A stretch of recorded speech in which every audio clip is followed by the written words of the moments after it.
Thank you, Mr. Chairman, Mr. Ranking Member, members of the Rules Committee. Earlier, Representative Cheney said we can have an investigation or we can let it go uninvestigated. I mean, what a ridiculous statement. The FBI's been investigating this issue for the past, since it happened. Exactly where it's supposed to happen. 600 people have been charged. Investigations are supposed to happen in the executive branch. Congress has an oversight function, but Democrats don't want to do that. They don't want to ask the appropriate questions, like why was the security posture so weak that day? Why wasn't the National Guard here? They don't want to ask those questions. Instead, the actions of the January 6th committee, I believe, are a complete assault on Americans' liberty. There have been 4 batches of subpoenas issued. 4 batches. The one we're talking about today, Mr. Bannon, Mr. Meadows, Mr. Patel, Mr. Scavino. Second one to Mr. Clark, employee at DOJ, former employee at DOJ. The 3rd batch to organizers of some other rally I didn't know about that happened that day. And then there's been subpoenas issued to 11 individuals, 11 American citizens, who asked the government for permission on an application to hold the Trump rally. Now think about this. They put their names on an application. The government asked them to do that. They give that application to the government granted it, and now the January 6th committee petitions them to ask them questions about exercising their First Amendment right to assemble. Here's what they ask them about. Subpoena to those individuals, those 11 individuals, includes a demand for agenda and selection of speakers for the rally. They ask them for coordination of the speakers' respective speeches, discussions of content, and they ask them, think about this, communications with or concerning any member of Congress. So, if some of these individuals happen to talk to a member of Congress exercising their First Amendment liberty to petition their government to redress their grievances, wow, the January 6th committee wants to depose them on those kind of things. Some of these individuals are 20-some-year-old staffers. I mean, this is largely a clerical thing, but they filled out this application, setting out chairs, escorting people to their seats, plugging in microphones.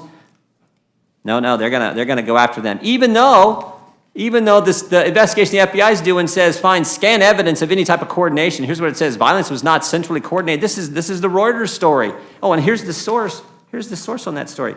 Senior lawmakers have been briefed in detail on the results of the FBI's investigation so far, find them credible. A Democrat congressional source said. So there is an investigation going on where it's supposed to happen in the executive branch. Oh, I forgot. One other thing the January 6th committee's done that I believe is a direct attack on liberty. They've sent letters to the carriers, the tech companies, asking that they, for hundreds and hundreds of Americans, according to news reports, asking that they preserve all communications of that individual for the past 6 months. And they told these companies, oh, by the way, don't let the person we're telling you to preserve information for, don't let them know, like the law requires, don't let them know that we've asked you to do this. And if you feel compelled to follow the law and tell them that this January 6th, that government is asking for this information to be preserved, if you feel compelled to, tell us first. The old gag order concept, this is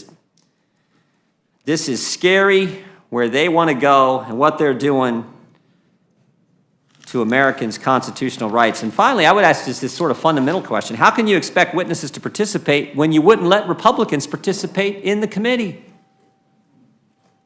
How can you do that? We know what this is about. This is plain and simple. This is about they got nothing else to talk about. They got nothing else to talk. This is the worst administration in history. We went from a secure border to complete chaos. Complete chaos.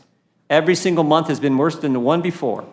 March was the highest month on record for illegal crossings, illegal migrant encounters until April. April was the highest month until May. May was the highest month until June. June was the highest month until July. 212,000 that month alone.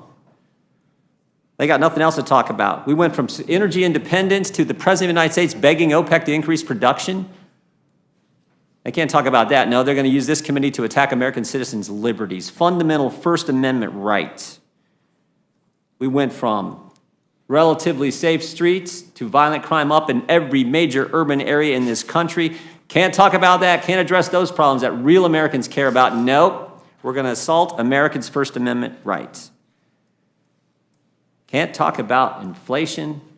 Real wages gone down. Can't talk about that. Supply chain problems Empty shelves in the stores, can't talk about that. Nope. Gonna go after this. I hope every single Republican votes against this. I hope some Democrats decide that this is not how it's supposed to work. We just had a decision last year.